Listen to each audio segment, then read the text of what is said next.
The resurgence of Sunderland presents a uniquely alarming prospect for this Liverpool side.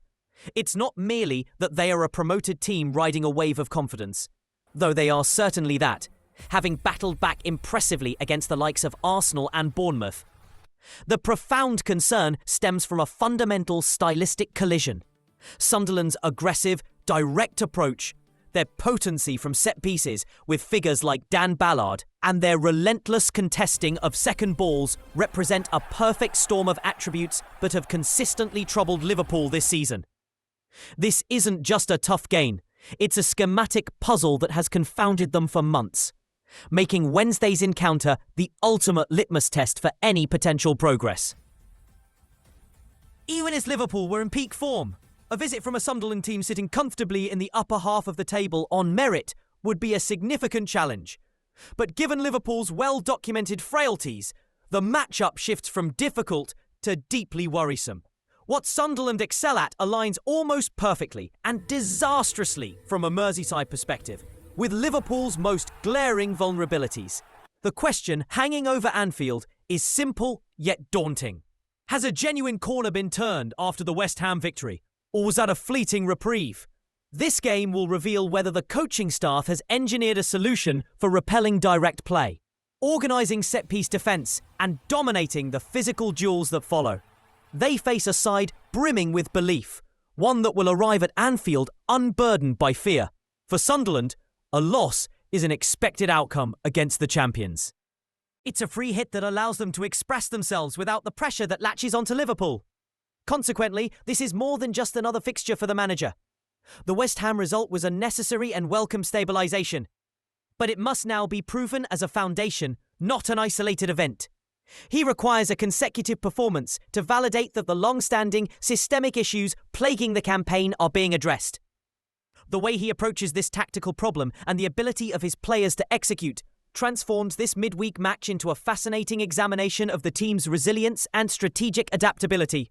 A poor result here would carry a disproportionate weight, potentially rendering the West Ham win a false dawn and intensifying the scrutiny exponentially. In terms of selection, the debate is intensely focused on whether to alter a winning team. When emerging from a prolonged poor run into a convincing performance, the argument for continuity becomes overwhelmingly powerful. The manager is in a position where he must field what he perceives as his most capable side to navigate this specific threat. From that viewpoint, changes seem difficult to justify. Joe Gomez's presence at right-back, for instance, offered a clear aerial solidity that was previously absent, a crucial asset against a team like Sunderland. His defensive prowess, particularly in set-piece situations, provides a reassuring physicality that a midfielder filling in would struggle to match. Further forward, the attacking dynamic also clicked into gear. The performance against West Ham showcased Florian Wirtz at his influential best, aided significantly by the relentless running and threat in behind provided by Sasa Kalajic.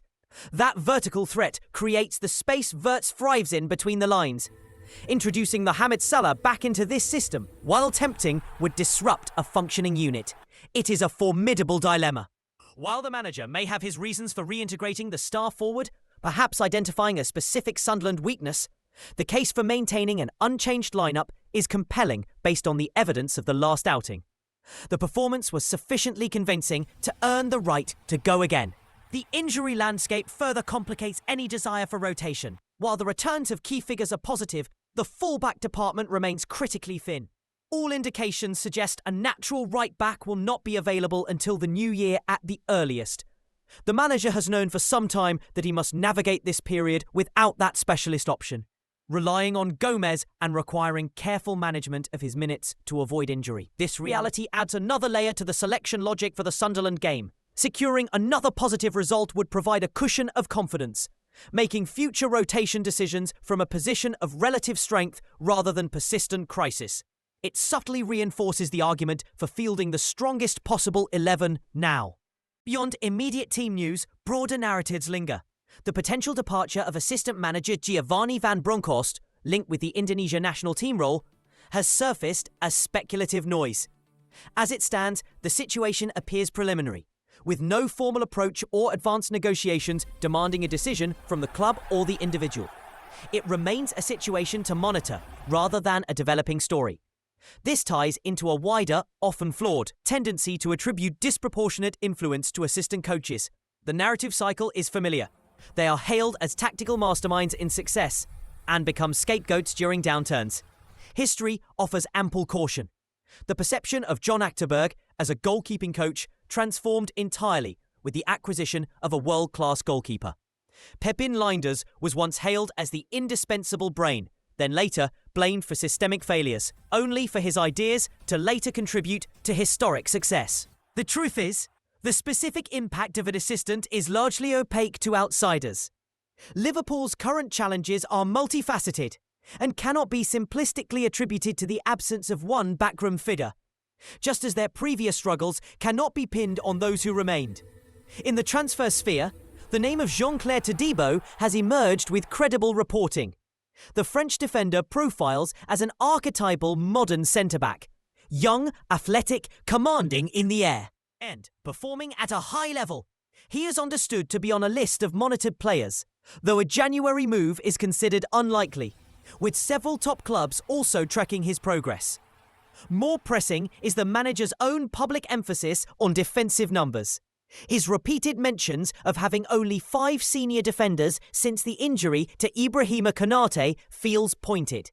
The club had wanted additional defensive reinforcement regardless of that injury. And the situation has only become more acute. This public candour may well be a notch to the recruitment team. While a major January spend was probably not the initial plan, circumstances might now force their hand, with a centre-back appearing a more likely priority than a forward, despite other rumours. This brings the focus back to the overarching season narrative. The Premier League table, in its current compressed state, is a source of both frustration and opportunity for Liverpool. While their position is underwhelming, the points gap to the Champions League places is minuscule.